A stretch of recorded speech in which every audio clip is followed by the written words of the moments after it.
تو بڑا short cut ہے.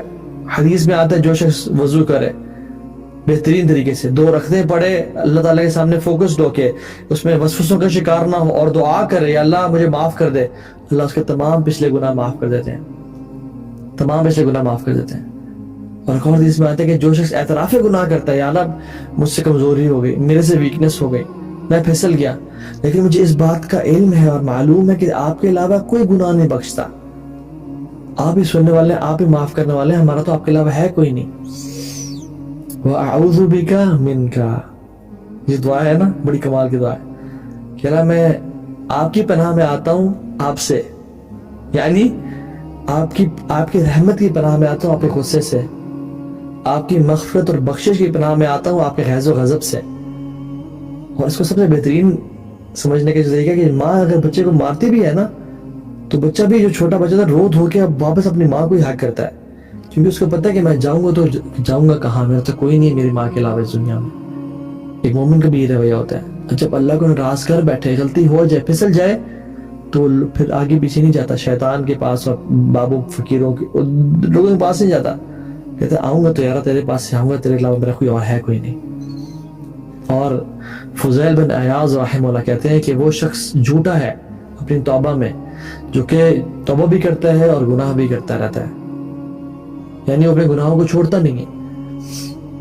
یعنی ایک شخص کہتا ہے کہ اللہم اغفر لی ذنبی کلہ دقہ وجلہ یا استغفر اللہ العظیم الذی لا الہ الا هو الحی, توبہ کر, استغفر اللہ کی تسبیحیں پڑھا ہے, اور پھر بھی حرام ریلیشن شپس ہے اور لڑکی سے بات کر رہا ہے. ایک شخص توبہ استغفار, اللہ میرے تمام گناہ معاف کر دے, پھر بھی سودی جاب کر رہا ہے. یہ کہہ رہا ہے اللہ مجھے تمام گناہ معاف کر دے, پھر بھی نماز کے لیے اٹھتا نہیں ہے. یہ جھوٹے کی توبہ استغفار ہے. سچی توبہ استغفار کیا ہے, شرائط ہے اس کی. نمبر 1, جو بھی پاسٹ میں ہو گیا اس پہ ندامت, شرمندگی, اس پہ پراؤڈ نہ فیل کرنا. دوسری, امیجیٹ لیونگ آف سنز, چھوڑ دینا ان گناہوں کو, یہ نہیں کہ کر بھی رہا ہے توبہ بھی کر رہا ہے. اور تیسرا, آئندہ کبھی نہ کرنے کا ارادہ, ہاں اگر ہو جائے, پھسل جائے, دوبارہ پلٹ کے آ جائے. اور یہی فضیل بن عیاض اپنے بیٹے کے لیے بہت دعا کیا کرتے تھے اور رویا کرتے تھے کہ اللہ اس کو ہدایت دے دے. اور جب اس نے توبہ کی ان کے بیٹے نے ہدایت پہ آئے تو کیا کیا, اللہ اکبر. جب جو تولنے فضیل بن عیاض بازار گئے تو وہ جو میزان ہوتا ہے نا, جس پہ ایک طرف ویٹس اور ایک طرف فروٹ یا جو بھی مال رکھا جاتا ہے, جہاں پہ ویٹس رکھے جاتے ہیں اس پہ اچھی طرح کپڑا مار رہے تھے. تو نے کہا بیٹے یہ کیا کر رہے ہو تم؟ نے کہا اس پہ مٹی یا گرد نہ آ جائے. نے کہا کیوں, یہاں تو ویسے بھی ویٹس آتے ہیں. کہا کہ اس مٹی کا یا گرد کا جو ویٹ ہے, کہیں اللہ مجھے قیامت دن سوال نہ کر لے, مجھ سے پوچھ نہ لے کہ تم نے اس مٹی یا گرد کے جو تن کے ہوتے ہیں ان کے ویٹ کو تم نے کیوں تولا دوسرے کے بدلے میں. تو میں اس لیے اس کو اچھی طرح صاف کر رہا ہوں تاکہ ان کا وزن نہ آ جائے اور میں کہ دھوکہ دے دوں کسی مسلمان کو. اتنی سینسٹیوٹی ٹورڈ سنس. اور رات کو تہجد کے لیے اٹھے, دیکھا بیٹا پہلے سے مصلی پہ کھڑا رہا, پہلے سے تہجد کی نماز پڑھ رہا ہے. یہ ہے سچے کی استغفار. اور لوگ کہتے ہیں, آج بھی میں نے کسی سے سنا کہ اب اللہ تعالیٰ اس گناہ کی وجہ سے جہنم میں تھوڑی ڈالیں گے. بھئی یہ رب کے فیصلے آپ کب کرنے لگے ہیں؟ جو فیصلے اللہ نے کرنے تھے کہ کس کو جنت میں ڈالنا ہے اور کس عمل کی وجہ سے ڈالنا ہے اور کس کو جہنم میں ڈالنا ہے اور کس عمل کی وجہ سے ڈالنا ہے, یہ فیصلے رب کے ہیں. یہ آپ کب سے کرنے لگے اور میں کب سے کرنے لگے کہ اللہ بس یار یہ گناہ بھی اب اللہ تعالیٰ اس کیوں سے جہنم میں ڈالے گا, کیا پتہ ڈال دے کیا پتہ نہ ڈالے. ایک عورت جس نے بلی کو بھوکا مار دیا, دیکھا جائے تو لوگ قتل و غارت کر جاتے ہیں کتنے لوگوں کے, اللہ معاف کرنا چاہے تو ان کو بھی کر سکتا ہے, لیکن ایک بلی کو بھوکا مارنے کی وجہ سے وہ جہنم میں چلی گئی.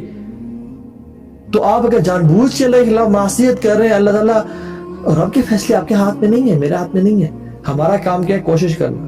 میں نے ان سے پوچھا, پھر میں نے کہا کہ کیا رب ناراض ہوتا ہے یا نہیں ہوتا, ہی بتائیں. کیا اس چیز کو کرنے سے رب ناراض ہوتا ہے یا نہیں ہوتا؟ ان کا ناراض تو ہوتا ہے, لیکن وہ جہنم میں ڈالے گئے. میں نے کہا جب ناراض ہوتا ہے تو پھر کیوں کر رہے ہیں جان بوجھ کے ہم لوگ. ان چیزوں پہ بڑا فوکس کریں, بہت فوکس کرنے کی ضرورت ہے. فرشتے اعلان کرتے ہیں رمضان کے مہینے میں, یا باغی الخیر اقبل, اے خیر کو پانے والے کثرت سے آگے بڑھ, کوشش کر اور ایفرٹ کر. اقبل, اسٹرائیو ہارڈ, وَيَا بَاغِيَ شَرْ اقصر، اور اے شر کو جانے والے اب تو رک جا، اب تو رمضان آ گیا، اب تو تھم جا، تجھے بھی شرم نہیں آئی؟ اور اللہ سبحانہ وتعالی آسمان دنیا میں تشریف لاتے ہیں ہر رات کو، کہتے ہیں کوئی ہے دعا مجھ سے مانگو۔ امیجن جو رات کو اٹھ کے تہجد نہیں پڑھتا نا اور دعائیں نہیں مانگتا، وہ یہ کہہ رہا ہے کہ نہیں میرے پاس میرے لیے کوئی دعا نہیں، یعنی I don't have to ask anything۔ اور ہمیں سے ایسا شخص ہے وہ ہاتھ کھڑا کرے، وہ بتائے کہ نہیں میں وہ شخص ہوں، مجھے آج تک کچھ نہیں چاہیے زندگی میں۔ کیا ہمیں جنت نہیں چاہیے؟ کیا ہمیں اللہ کی مغفرت نہیں چاہیے؟ چاہیے۔ اللہ سوال کرتے ہیں دعا کرو میں عطا کروں گا، کوئی بھی سوال کرو میں دوں گا، توبہ کرو میں قبول کروں گا، ہم کیوں نہیں کرتے؟ اور ایک بڑا کمال کا واقعہ، مسعود رحمہ اللہ وہ شخص تھے جو لوگوں کو قرضہ دیا کرتے تھے، اور جب لوگ ان پہ قرضہ نہ دیتے یا ان پہ ظلم اور زیادتی کرتے تو وہ ان کو معاف کر دیا کرتے تھے۔ لوگ ان کے بارے میں برا بھلا کہتے، ان کو قرضہ نہ دیتے، ان کے بارے میں غیبت کرتے، تو کوئی آ کے بتاتا ہے کہ دیکھو آپ کے بارے میں اس نے ایسا کہا ہے یا وہ قرضہ نہیں آپ کو دے رہا، تو کہتے ہیں الماضی لا یذکر، الماضی لا یذکر، یہ ماضی کی باتیں ان کو یاد نہ کرو، بس چھوڑ دو، بھول جاؤ۔ تو ان کی ہی کنٹمپریری نے ان کو جب وہ فوت ہو گئے تو خواب میں دیکھا کہ مسعود کھڑے ہوئے ہیں اللہ کے سامنے حساب دینے کے لیے، اور جب ان کے نامہ اعمال کھولے گئے تو اللہ تعالیٰ نے کہا یا مسعود الماضی لا یذکر، الماضی لا یذکر، یہ ماضی کی باتیں چھوڑ دو، نہ یاد کرو، تم میری جنتوں میں داخل ہو جاؤ۔ سو جو پچھلے ہوا احسن فیما بقیہ یغفر اللہ لک ما مضی، جو ہو گیا اس کو بھول جائے، آگے والی زندگی سیٹ کر لیں، انشاءاللہ اللہ بڑا قبول کرنے والا ہے، اللہ تعالیٰ بڑے وسعت والے ہیں۔ والذین اذا فعلوا فاحشة او ظلموا انفسهم، یہ اللہ کے بندے ہیں جب کوئی غلطی کر بیٹھے، فحاشی کر بیٹھے یا اپنے نفس پہ ظلم کر بیٹھے یعنی گناہ کر کے، ذکر اللہ، فوراً سے اللہ کے سامنے گر جاتے ہیں، اللہ کی رحمت کے دروازے کھٹکھٹاتے ہیں، اللہ سے سوال کرتے ہیں کہ یا رب فاستغفروا لی ذنوبہم، یا اللہ میں معاف کرتے، ہم نے بڑا گناہ کر دیا، ربی انی ظلمت نفسی ظلما کثیرا ولا یغفر الذنوب الا انت، یا اللہ بڑا ظلم کر دیا اپنے آپ پہ اور آپ کے علاوہ معاف کرنے والا بھی کوئی نہیں ہے، فاغفر لی مغفرۃ من عندک، مجھے مغفرت کر دے، مجھے بخش دے اس مغفرت کے ساتھ جو آپ کے پاس ہے، جو کہ ہیوج اور واسٹ ہے، وارحمنی انک انت الغفور الرحیم۔